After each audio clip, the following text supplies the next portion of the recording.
Se Deus é capaz de fazer uma aliança eterna com o povo, assinar essa promessa com o sangue de cordeiros, abençoar essa linhagem com patriarcas gigantes da fé, abrir mares, derrubar muralhas, enviar fogo do céu, e, ainda assim, permitir que a imensa maioria dessa mesma nação tropece, endureça o coração e rejeite o próprio Messias, o que impede que ele desista de você?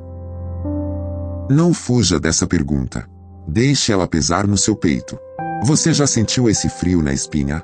Aquela dúvida silenciosa, sussurrada na madrugada, de que, se o Senhor corta os ramos naturais da sua própria oliveira sagrada, a paciência dele com as suas falhas diárias também pode chegar ao fim? Essa não é uma teoria teológica distante para ser debatida em seminários. Essa é a pergunta que assombra e rasga a alma humana. Se Deus falhou com Israel, a sua fé hoje é uma mentira absoluta. Se as promessas de Deus caducam quando o homem falha, você está caminhando para o inferno agora mesmo, porque você também falha. Mas e se existe um mistério muito mais profundo? E se o tropeço não é um acidente histórico, mas um abismo de misericórdia insondável desenhado antes mesmo da fundação do universo? Em Romanos 11 versículo 1, o apóstolo Paulo encara essa ferida exposta. Ele não pisca. Ele não desvia o olhar da tragédia do seu povo. Ele pergunta diretamente, confrontando o medo de toda a igreja antiga e moderna: acaso Deus rejeitou o seu povo? E a resposta dele reverbera pelos séculos, quebrando as portas do inferno: de maneira nenhuma. Hoje, nós não vamos ler um documento morto. Nós vamos pisar no solo sagrado, sujo de poeira e sangue, da fidelidade divina. Nós vamos entrar na caverna da depressão com o maior profeta do Antigo Testamento. Nós vamos sentir a dor aguda do corte e do enxerto na madeira da oliveira. E nós vamos descobrir por que o endurecimento de uns se torna a salvação escandalosa de outros. Prepare o seu coração, dispa-se de toda a sua religiosidade barata, porque a graça de Deus é muito mais assustadora, violenta e maravilhosa do que você imagina. O vento quente do deserto castiga o rosto. A areia entra nos olhos, seca a garganta, arranha a pele. O fôlego falta a cada passo. Em 1 Reis 19, o texto sagrado não nos apresenta um super-herói de peito estufado e inabalável. O Espírito Santo faz questão de nos mostrar um homem esmagado pelo peso da própria vocação. Elias corre. Ele foge. A poeira levanta atrás de suas sandálias gastas. Ele foge da rainha Jezabel não apenas com medo da lâmina do carrasco, mas com a alma apodrecida, corroída pela mais profunda exaustão espiritual. Pense no absurdo da cena. Esse é o homem que, poucos dias antes, estava no topo do Monte Carmelo. Ele zombou dos falsos profetas. Ele clamou com voz de trovão. Ele viu o fogo rasgar o céu azul e consumir o holocausto, a lenha, as pedras e lamber a água da trincheira.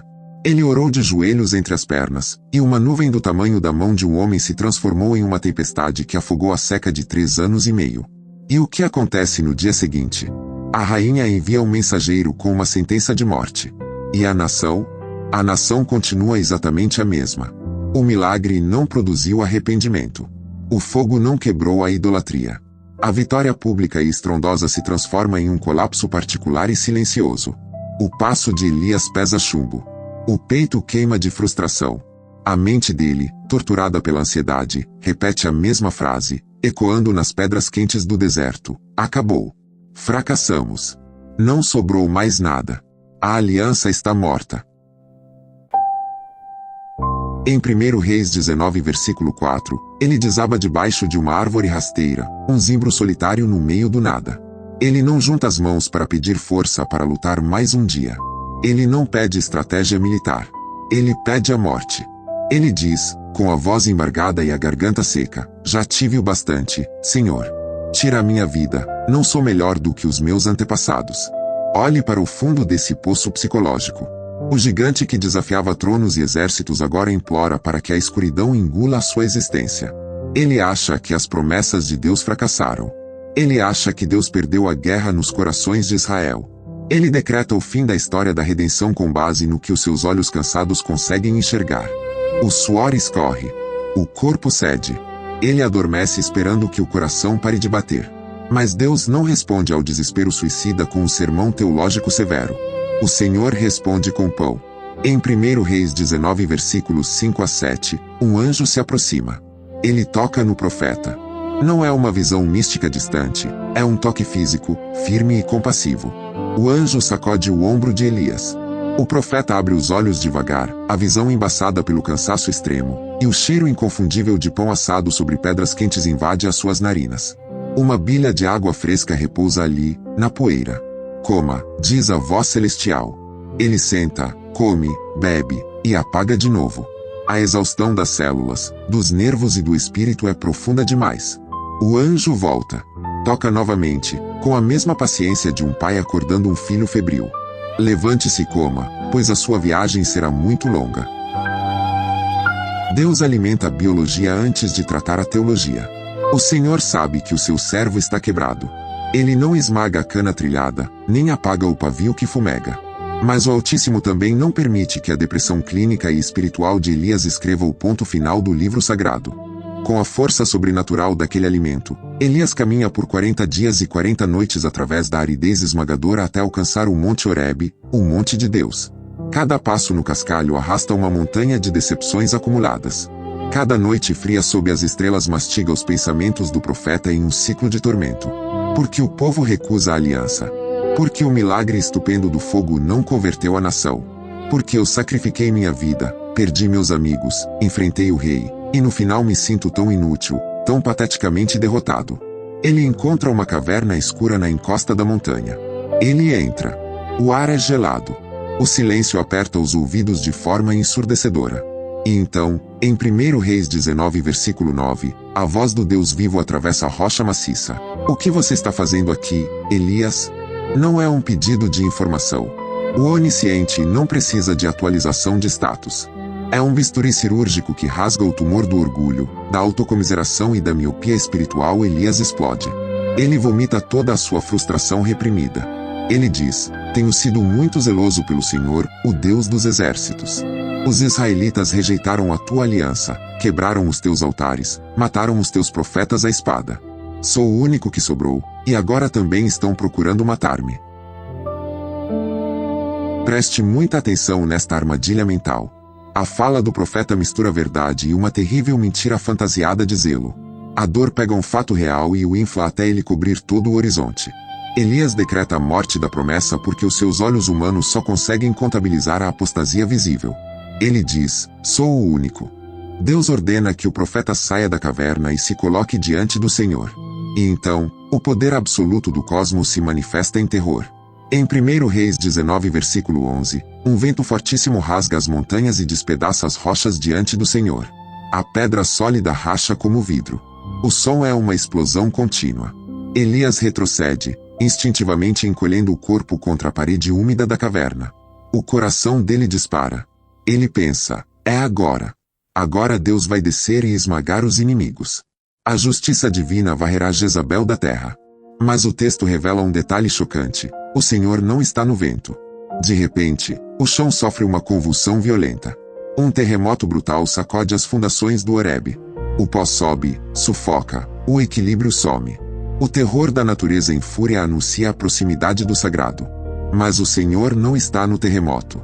Em seguida, um fogo ardente consome a atmosfera, iluminando o abismo com chamas ferozes, laranjas e vermelhas. O calor agride a pele do rosto de Elias. Mas o Senhor não está no fogo. O profeta espera a aniquilação barulhenta do mal. Ele espera o espetáculo do juízo. E depois do caos absoluto, o ar esfria subitamente. Um murmúrio. Um sussurro calmo e suave. Tão delicado, tão tênue, que exige que Elias saia do fundo da sua escuridão, caminhe até a boca da caverna e incline o ouvido para escutar. O Senhor não vence o desespero de Elias com barulho, mas com uma intimidade aterrorizante. Elias cobre o rosto com o seu manto, reconhecendo a presença de Deus. A pergunta retorna, idêntica: o que você está fazendo aqui, Elias? E a resposta dele sai da mesma forma. É assustador. A alma traumatizada, teimosa, presa no próprio poço, repete a própria narrativa de derrota como se fosse um disco quebrado. Mas em 1 Reis 19 versículos 15 a 18, Deus desfere o golpe de misericórdia final contra a incredulidade do seu servo. O Senhor dá novas missões políticas, manda ungir novos reis e profetas, e, no meio dessas ordens, salta a âncora que segura a história do universo desde Gênesis até o Apocalipse. Deus diz a Elias: reservei para mim 7.000 em Israel, todos aqueles cujos joelhos não se dobraram a Baal e todos aqueles cujas bocas não o beijaram. Pare. Respire. Elias declara a falência total da igreja. Deus revela um remanescente oculto. Elias chora o fim da aliança. Deus afirma a soberania inabalável de sua própria eleição. Onde o homem, mesmo o homem mais santo e usado por Deus, vê apenas ruína, cinzas e escombros, o Criador decreta: eu reservei. Eu preservei. O joelho deles não dobrou porque a minha graça sustentou os músculos da perna deles. A boca deles não beijou o ídolo porque o meu espírito trancou os lábios deles. Você não está sozinho, Elias. A história não acabou. A promessa não falhou. Eu ainda tenho um povo. Guarde essa caverna na mente, congele essa cena do sussurro no Horebe, porque agora nós avançamos séculos no rio implacável do tempo. Roma.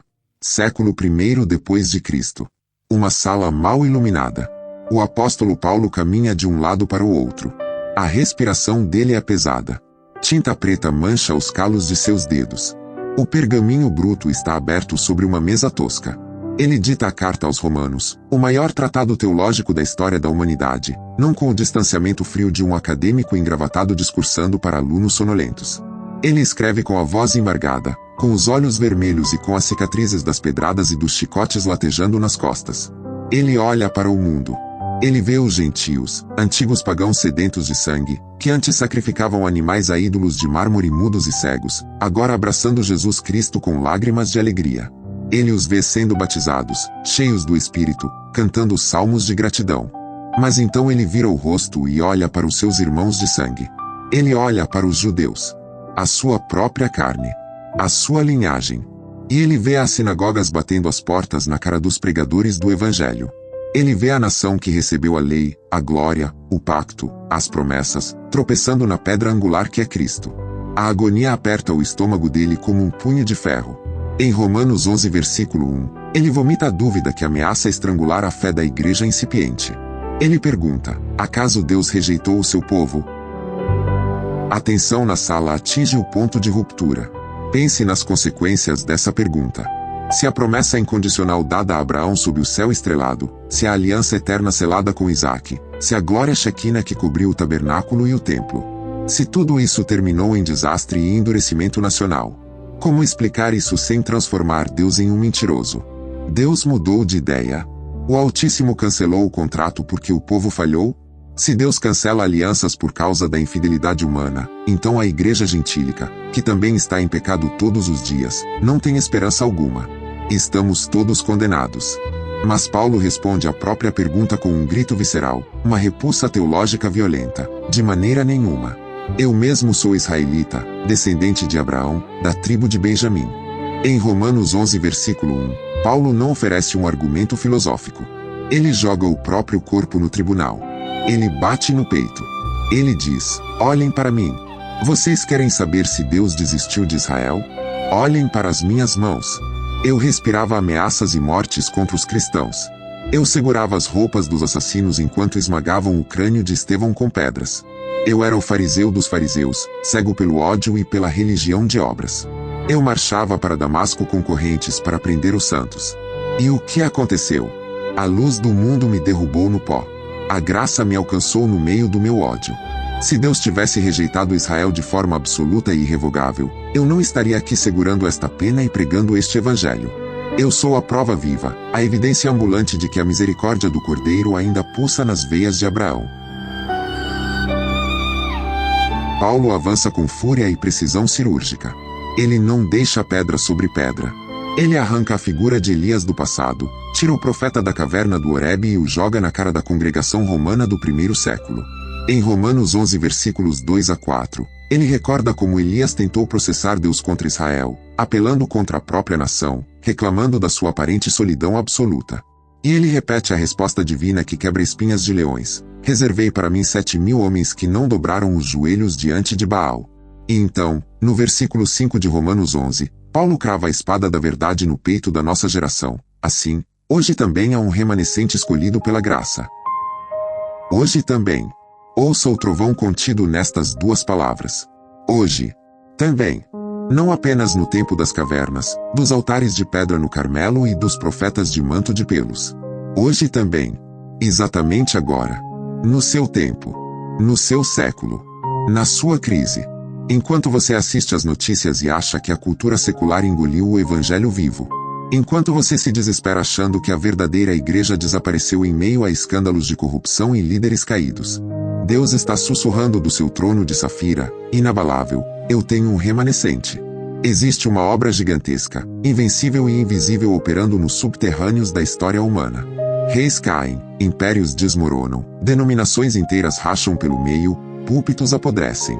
Mas Deus reserva para si um povo que não dobra o joelho diante do espírito sedutor desta era. O Senhor conhece os que são seus. O olho dele está sobre o pequeno grupo que chora pela nação, que dobra o joelho no quarto trancado, que levanta a mão santa sem ira nem contenda. Mas para garantir que absolutamente nenhum ser humano, seja judeu do primeiro século ou cristão de qualquer época, bata no peito reivindicando o crédito por pertencer a esse grupo exclusivo, Paulo esmaga o orgulho humano no versículo 6 de Romanos 11. E, se é pela graça, já não é mais pelas obras. Se fosse, a graça já não seria graça. O martelo teológico desce do céu e despedaça o altar de idolatria do ego. Entenda a gravidade disso. O remanescente não sobrevive porque tem uma força de vontade titânica. Os 7.000 dos dias de Elias não eram moralmente superiores aos outros milhões de israelitas. Eles não escaparam da idolatria porque tinham uma mente mais brilhante. Eles não foram poupados porque acordavam mais cedo para orar. Eles foram preservados porque a mão eterna os segurou pela nuca. Se é pela graça, não pode haver 1 miligrama, não pode haver uma gota de mérito humano envolvido. Misturar graça com obras é colocar veneno num copo de água pura. A água deixa de ser pura, a graça deixa de ser graça. A salvação não é uma medalha de ouro entregue no final de uma maratona moral. É a ressuscitação brutal de cadáveres espirituais no fundo do oceano do pecado. Você está de pé. Agradeça ao único que sustenta os seus ossos. Mas a tensão no pergaminho de Paulo atinge níveis que sufocam a respiração. Porque o apóstolo, sob inspiração do Espírito Santo, não vende ilusões sentimentais. Ele não pinta um quadro onde todos terminam sorrindo de mãos dadas sem arrependimento. Em Romanos 11 versículo 7, ele faz o diagnóstico mais aterrorizante e doloroso de todo o Novo Testamento. Que dizer, então? Aquilo que Israel busca tão seriamente não conseguiu obter, mas os eleitos o obtiveram. Os demais foram endurecidos. A sala em Roma fica em um silêncio sepulcral. A respiração pesa.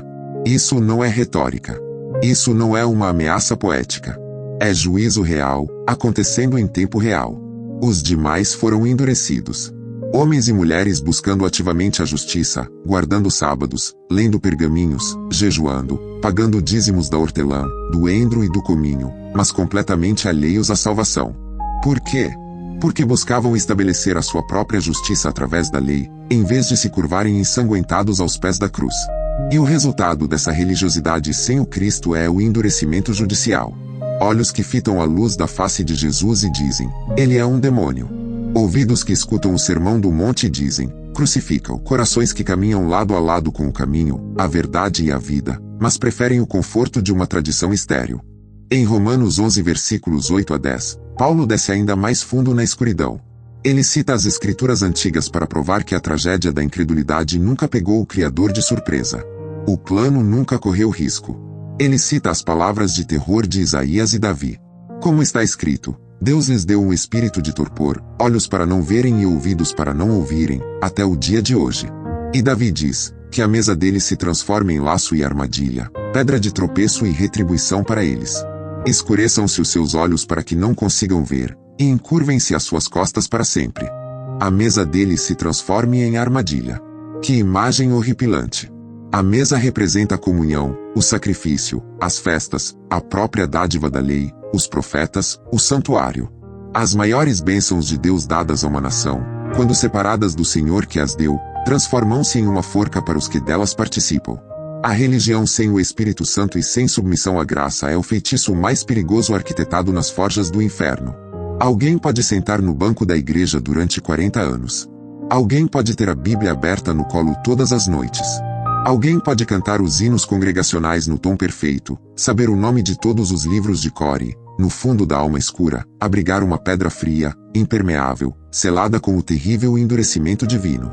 Isso deve gerar em nós um terror sagrado, um tremor incontrolável dos joelhos, e não um julgamento presunçoso e barato sobre quem está caído. A mente dos gentios convertidos na Igreja de Roma começa a girar. O medo toma conta. Se a raiz abençoada de Israel tropeçou tão catastroficamente e atraiu tal severidade dos céus, então o que vai acontecer com eles? O plano de redenção está arruinado. Em Romanos 11 versículo 11, Paulo faz a pergunta que ecoa a ansiedade dos crentes gentios. Acaso tropeçaram para que ficassem caídos? Ou seja, o endurecimento de Israel é o capítulo final, o fechamento das cortinas? O povo escolhido está extinto para sempre no propósito divino? O apóstolo grita novamente, com força para romper correntes. De maneira nenhuma. Pelo contrário, por causa da transgressão deles, veio salvação aos gentios, para provocar ciúme em Israel. Prenda a respiração e observe com assombro a genialidade absurda do governo insondável de Deus. O Altíssimo não perde o controle do roteiro. Ele não joga os dados. Ele não retrocede assustado com a incredulidade humana. Ele pega o próprio veneno do tropeço e o transforma num antídoto cósmico. Ele usa a recusa das lideranças em Jerusalém para arrombar, com violência e graça, as portas do mundo inteiro. Quando as sinagogas expulsaram os apóstolos, o evangelho não morreu na sarjeta. Ele ricocheteou com força total nos muros da incredulidade judaica e atingiu como uma bala de luz as planícies bárbaras da Europa, as areias do norte da África, os confins da Ásia. O plano de Deus nunca falha, ele apenas expande misteriosamente. O endurecimento temporário de uma parte da humanidade prepara o solo estéril para a salvação global das nações. A rejeição do Messias pelos líderes judeus causou a crucificação, e a crucificação comprou com sangue puro a redenção da raça humana. A rebelião humana se torna a própria tinta escarlate com a qual Deus assina o decreto inquebrável da nossa liberdade eterna. E o objetivo de Deus com isso? Paulo revela um detalhe fascinante. Para provocar ciúme em Israel, imagine a cena. O filho natural da promessa, que recusou o banquete do rei porque achava a comida simples demais, agora olha pela janela. Ele vê um mendigo que morava no lixão, coberto de lepra, sentado na cabeceira da mesa real, vestindo um manto de linho fino, rindo, comendo da melhor carne, participando da herança e chamando o rei de pai. Isso gera ciúme. Um ciúme santo. Um choque brutal na identidade. A salvação dos gentios não é um plano B, é o instrumento divino para, no tempo certo, despertar a nação amada do seu sono de torpor. Mas Paulo é um pastor arguto. Ele conhece o veneno que esconde no coração do homem. Ele percebe que esse fluxo teológico está criando um orgulho doentio se infiltrando nos bancos da Igreja de Roma.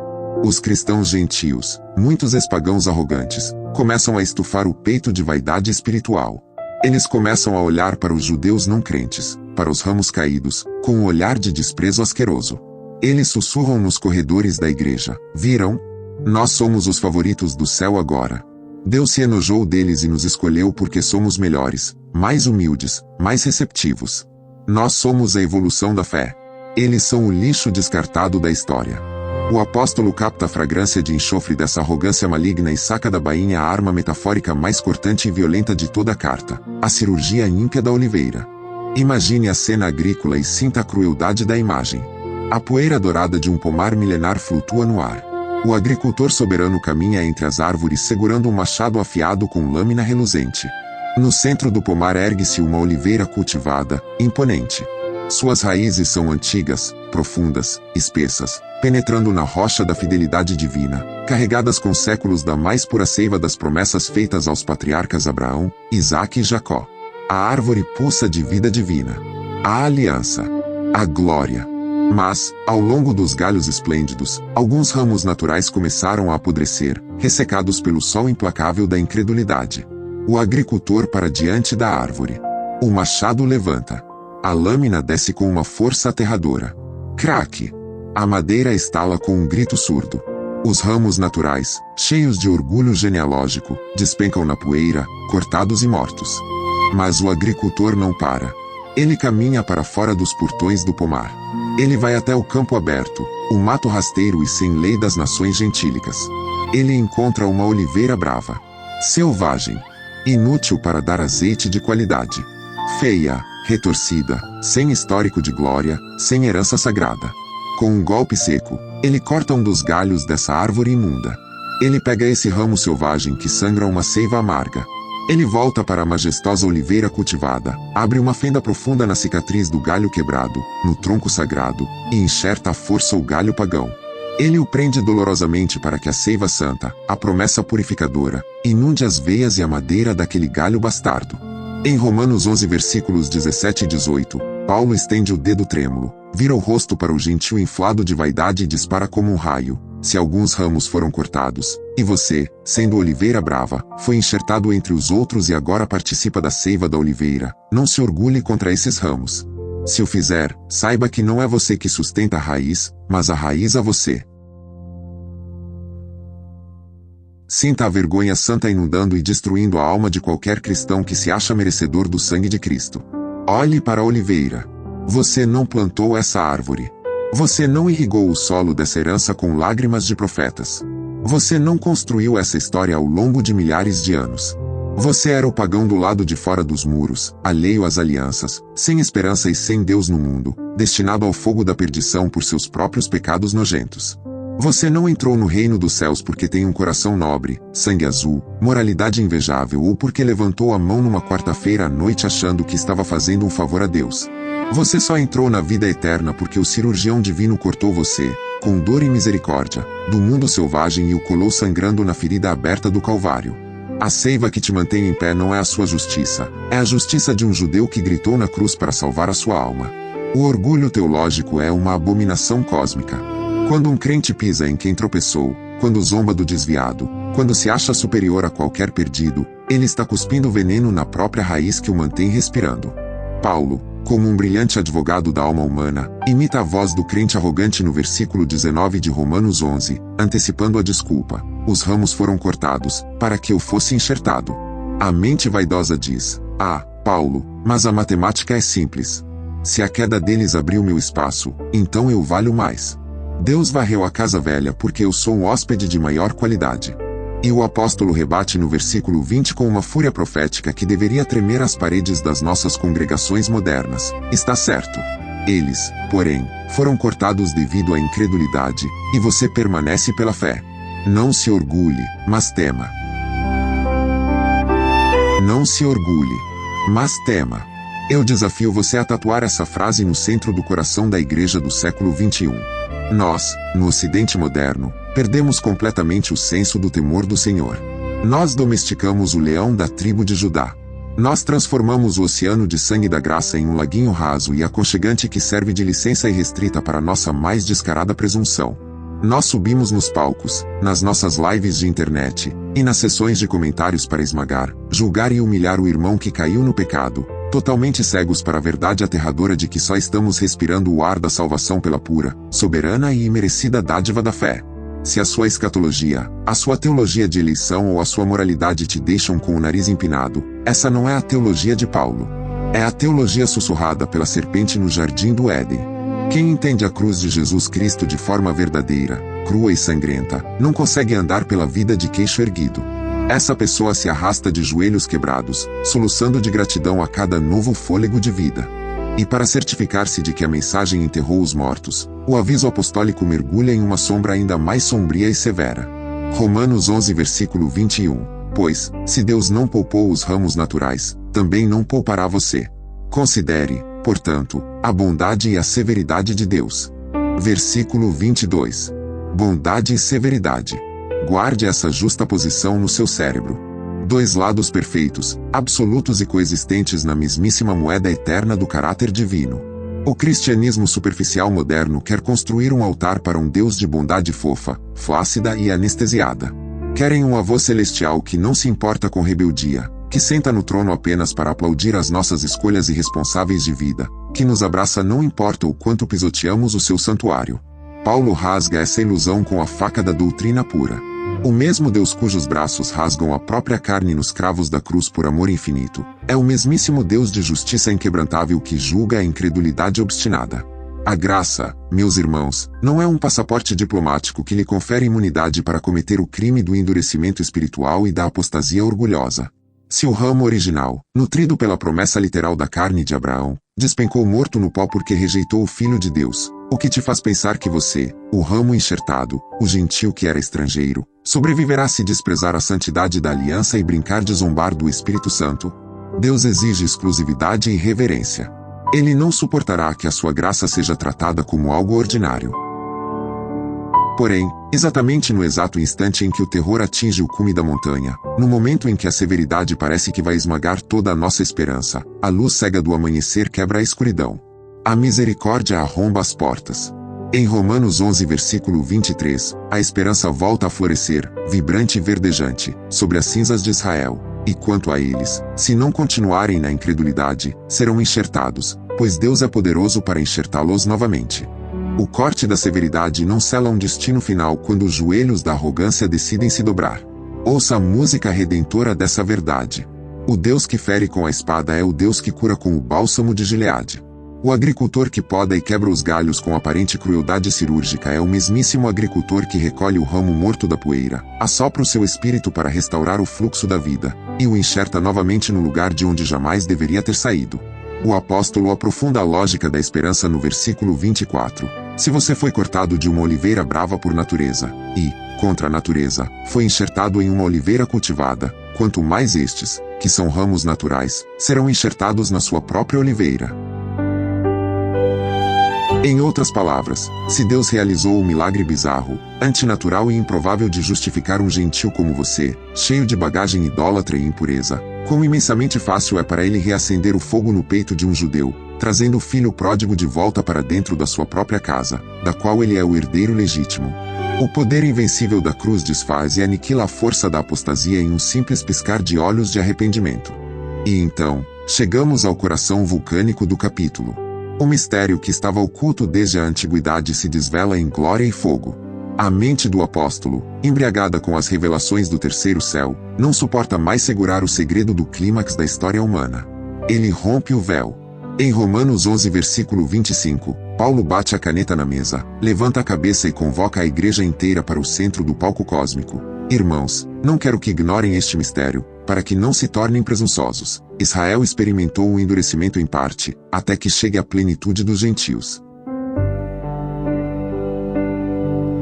Feche a porta. Cancele o mundo. Pare tudo e encare esse mistério face a face. Endurecimento parcial. Não total. Até que chegue à plenitude dos gentios. A história humana que vemos desenrolando todos os dias, guerras mundiais, colapsos econômicos, ascensão e queda de presidentes e ditadores, não é um acidente caótico. A linha do tempo é um relógio de precisão milimétrica sendo calibrado nas próprias mãos cravadas do Redentor. Neste exato segundo, enquanto você assiste e escuta essas palavras, o Espírito Santo, a seiva da oliveira, está correndo furiosamente pelas veias do globo. Alguém, em um beco escuro na Ásia, ouvindo o evangelho num rádio de pilha, está chorando lágrimas de arrependimento que lavam a poeira dos séculos. Alguém em uma favela na América do Sul está abandonando uma vida de crimes porque a luz de Cristo cortou as correntes da sua mente. Alguém isolado num apartamento frio do Ocidente está assistindo a este vídeo e, pelo milagre da graça, o Espírito Santo está quebrando agora as cadeias da sua depressão e incredulidade. Isso é a plenitude dos gentios acontecendo. Cada nova alma enxertada faz o ponteiro do relógio eterno se mover. E quando o último eleito dentre todas as nações da terra, preordenado desde a fundação do mundo, for arrastado irresistivelmente pela rede do pescador da Galileia para dentro do reino, o relógio baterá à meia-noite da história. O tempo da colheita entre os gentios se cumprirá. E o que acontece depois que a última ovelha perdida das nações cruzar a porta do aprisco? Romanos 11 versículo 26 explode como uma supernova nos céus proféticos, e assim todo Israel será salvo. O coração salta. Os anjos pausam as suas liras. As nações perdem o ar. Todo Israel será salvo. Como essa monstruosidade de graça é possível? Depois de 2 milênios de endurecimento espiritual? Através de alianças geopolíticas? Através de algum rito reconstruído e obsoleto de sacrifícios de animais? Nunca. 1000 vezes nunca. Paulo crava a fonte da salvação de Israel repetindo as profecias reluzentes de Isaías. Virá de Sião o Redentor. Ele desviará de Jacó a iniquidade. E esta é a minha aliança com eles, quando eu remover os seus pecados. Romanos 11 versículos 26 e 27. Prestem extrema atenção à precisão teológica de Paulo. O libertador não salva Israel oferecendo um atalho ou ignorando a pessoa de Jesus. O libertador de Sião é Jesus, o rei ressurreto com cicatrizes nos pulsos. A nação que, em sua liderança, exigiu a morte do próprio Messias na cruz, um dia, num futuro decretado, olhará para aquele a quem traspassaram. Como o profeta Zacarias anteviu de forma esmagadora, o espírito de graça e de súplica será derramado sobre os habitantes de Jerusalém, e eles prantearão por ele como quem chora amargamente pela morte do seu filho primogênito. A escama impenetrável da cegueira escorrerá dos seus olhos como água. O coração petrificado será extraído cirurgicamente pelo Espírito e substituído por carne viva que pulsa de adoração ao Cordeiro de Deus que tira o pecado do mundo. Não há salvação à parte de Cristo para ninguém, mas o Cristo salvará a totalidade dos seus eleitos em Israel. A promessa irredutível triunfará de forma cataclísmica sobre a rebelião persistente. A fidelidade do noivo engolirá a traição da esposa. A mente carnal humana entra em pane completa diante desse paradoxo. Como um Deus que é fogo consumidor de santidade pode amar um povo que o rejeita com tanta fúria hoje? Em Romanos 11 versículo 28, Paulo lança a contradição gloriosa que funde o nosso raciocínio minúsculo. Quanto ao Evangelho, eles são inimigos por causa de vocês. Quanto à eleição, porém, são amados por causa dos patriarcas. Inimigos teológicos por um lado, amados eletivamente pelo outro. A tensão no coração de Deus é profunda e cortante. A hostilidade deles à mensagem da graça abriu a brecha que permitiu a inundação de misericórdia sobre nós. Mas por que o Altíssimo não abandona de vez esse projeto problemático? Por que não rasga a certidão de casamento empoeirada, joga a aliança no mar do esquecimento e recomeça tudo do zero apenas com nós, a nova igreja de gentios dóceis? A resposta, senhores e senhoras, ecoa com poder divino no versículo 29 de Romanos 11, e ela se torna a muralha intransponível, o colete salva-vidas à prova de balas de qualquer alma em tormento, pois os dons e o chamado de Deus são irrevogáveis. Irrevogáveis. Eu quero que você deixe o som dessa palavra massacrar todos os medos do seu inferno interior. Irrevogáveis. O chamado da eleição de Deus não vem com uma data de validade impressa. O Senhor do Universo não baseia a sua disposição de amar na qualidade do nosso desempenho. Ele não elabora uma salvação suspensa, condicionada ao fato de não cometermos grandes atrocidades no futuro. O seu favor não oscila de acordo com as ações da Bolsa de Valores da Bolsa de Moralidade. Quando ele olha para o nada, antes de haver luz, e chama você pelo nome em Cristo, ele grava esse destino nas pedras fundamentais da eternidade com o cinzel de sua vontade perfeita. Quando ele ergue a destra e jura por si mesmo, pois não há ninguém maior por quem jurar, que salvará o seu remanescente, o tempo obedece. A fidelidade indomável do Deus Todo-Poderoso não é refém das oscilações de humor ou do grau de incredulidade da raça caída. Ele não revoga sua escolha soberana porque você acordou fraco e patético na manhã de hoje. Ele não anula, não tritura e não joga no lixo o contrato manchado de sangue da nova aliança só porque a nação de Israel, presa na armadilha de Satanás, rejeitou o Filho ontem e ainda o rejeita hoje. Observe o raciocínio final do apóstolo, a matemática subversiva da graça, em Romanos 11 versículos 30 a 32. Assim como vocês, gentios, que antes eram desobedientes a Deus, mas agora receberam misericórdia devido à desobediência de Israel, assim também agora eles se tornaram desobedientes, a fim de que também recebam agora misericórdia, em consequência da misericórdia de Deus para com vocês. Pois Deus colocou todos debaixo da desobediência, a fim de exercer misericórdia para com todos. Deus encerrou, engavetou e trancou toda a humanidade, o judeu cheio da lei e o pagão sujo de lama, o fariseu zeloso e o devasso irresponsável, dentro da mesmíssima cela fria e escura chamada desobediência total. A balança da hipocrisia humana foi esmigalhada e zerada. Ninguém, do Papa ao traficante, do rabino ao agnóstico, se aproxima do trono imaculado de Deus exibindo cadernos cheios de estrelinhas de bom comportamento e credenciais de pureza genética.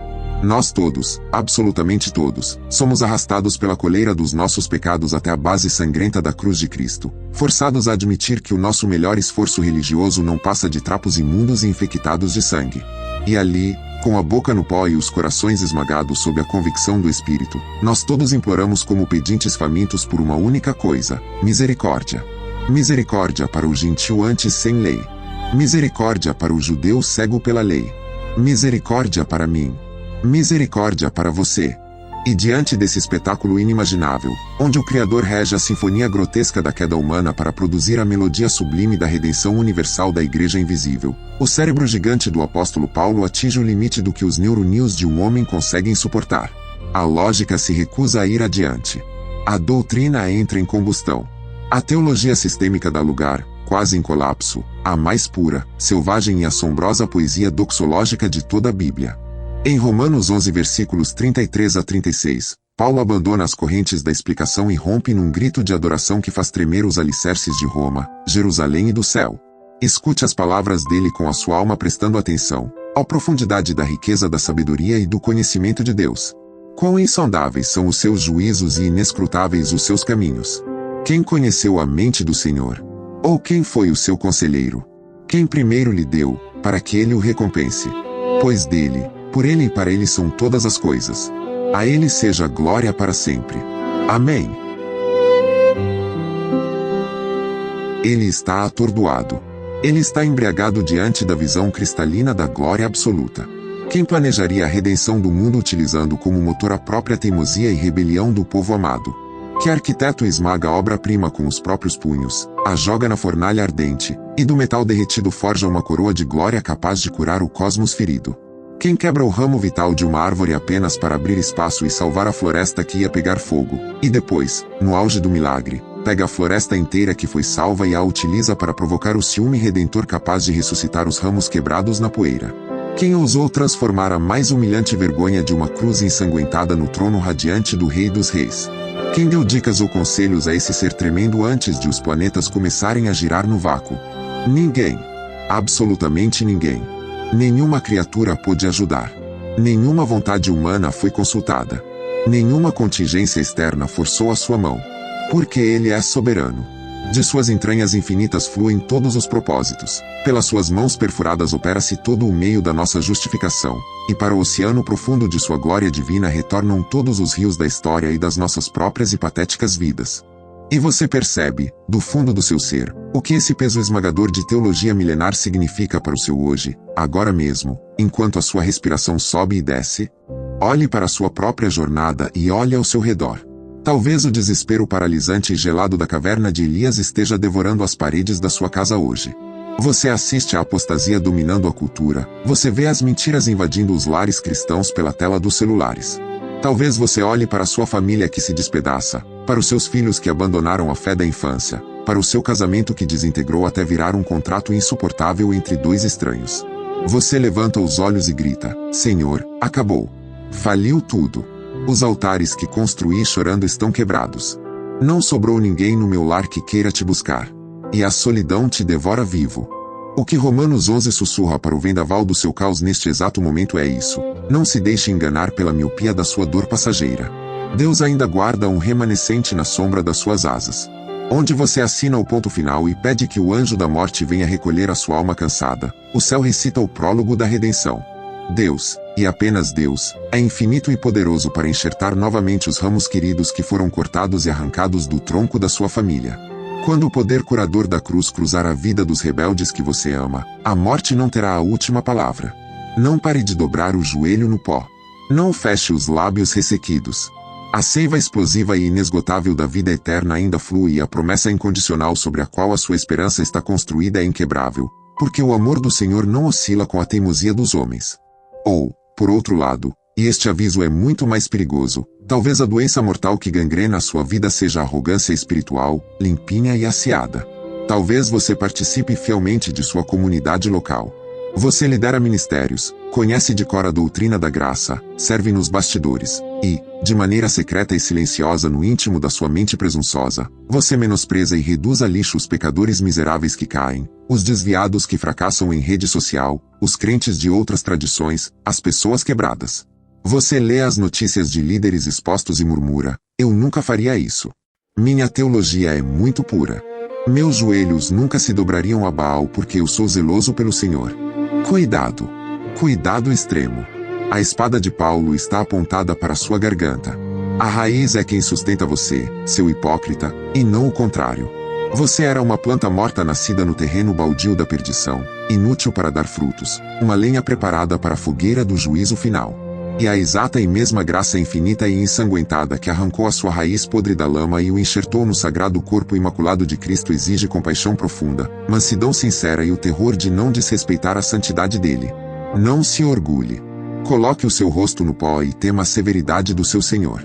O que mantém o seu nome precioso e a sua vida gravados com segurança nas páginas do livro da vida do Cordeiro não é o seu conhecimento dogmático impecável nem o quão rápido você condena o erro alheio. A sua âncora é puramente a infinita e chocante bondade daquele Cordeiro inocente que recebeu o chicote que deveria esfolar as suas próprias costas nuas. Nós, que estamos nos encontrando e conectando as nossas almas através do ardor destas palavras agora, ainda que estejamos fisicamente separados por telas frias de vidro, plástico e microchips, mas irrevogavelmente unidos e abraçados pelo mesmo doce Espírito de Jesus, não somos meros espectadores entediados perdendo tempo assistindo mais um vídeo do YouTube.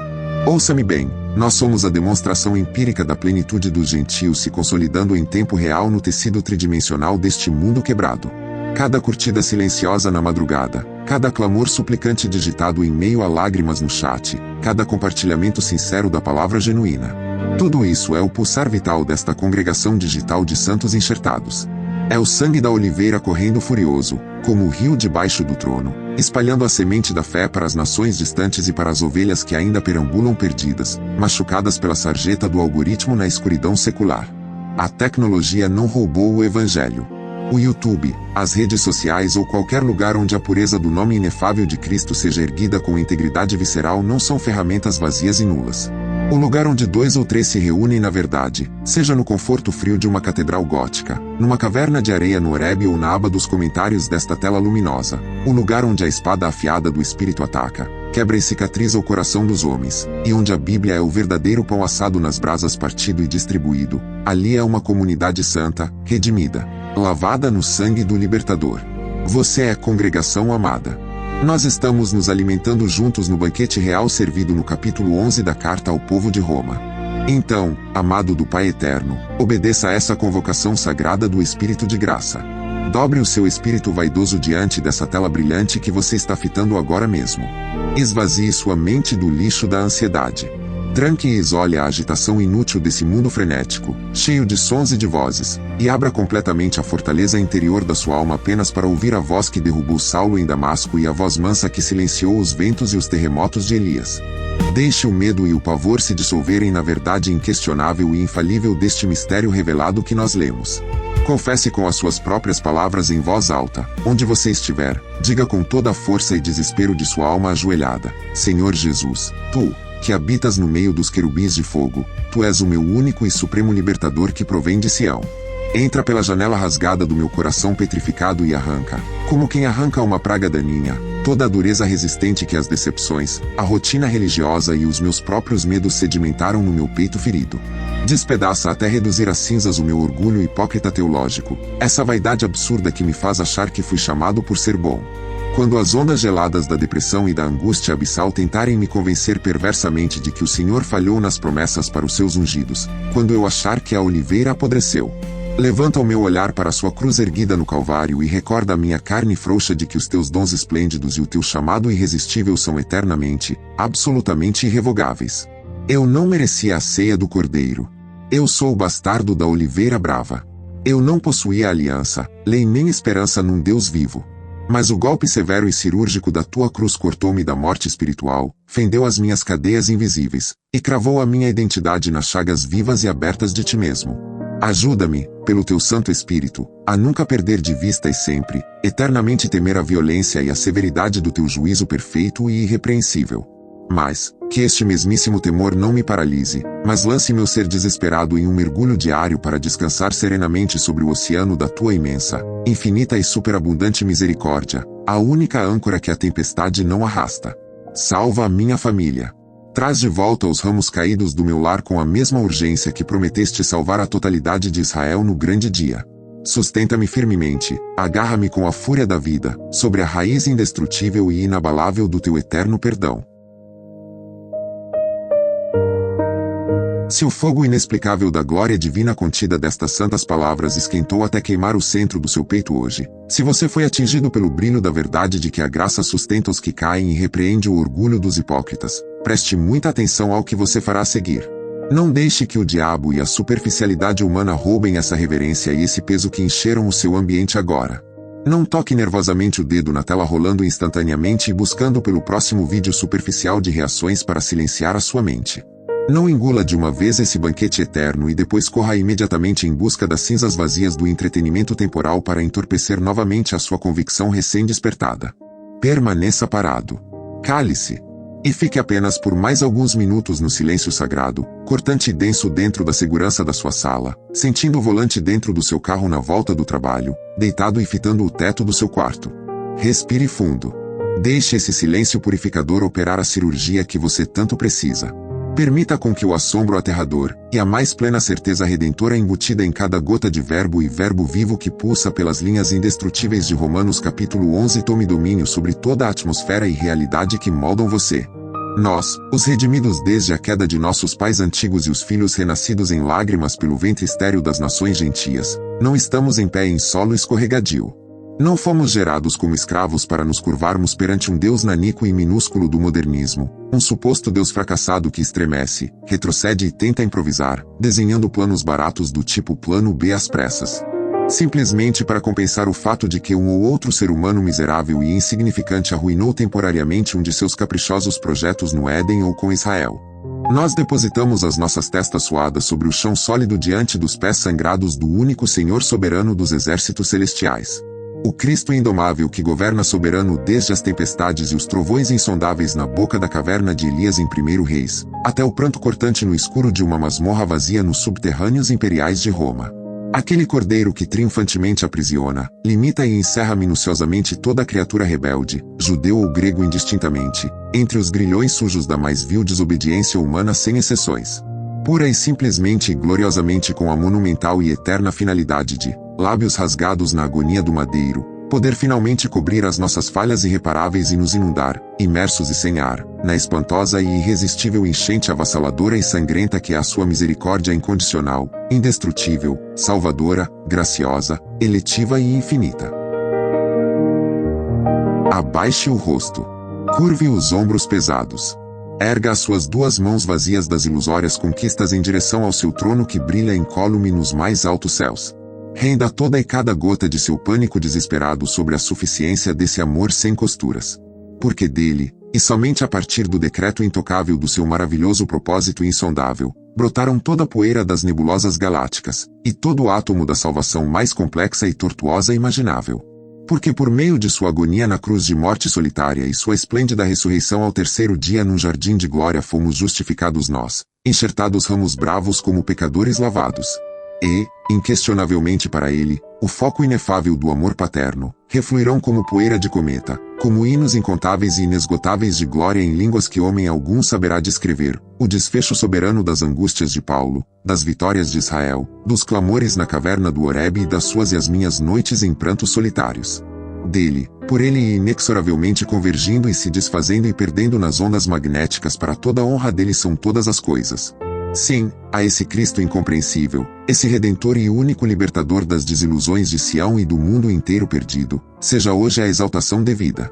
E a essa mesma divindade esmagadora e protetora seja dada, de nossos lábios secos e agora regados com a lágrima e alegria de redimidos, de glória suprema, indissolúvel, majestática, intocável e absolutamente suprema não só pelas eras dos tempos modernos, mas pelas imensuráveis e incontáveis gerações dos séculos em direção às eternidades das eternidades abissais e inesgotáveis. Onde o relógio e a dor já não existem.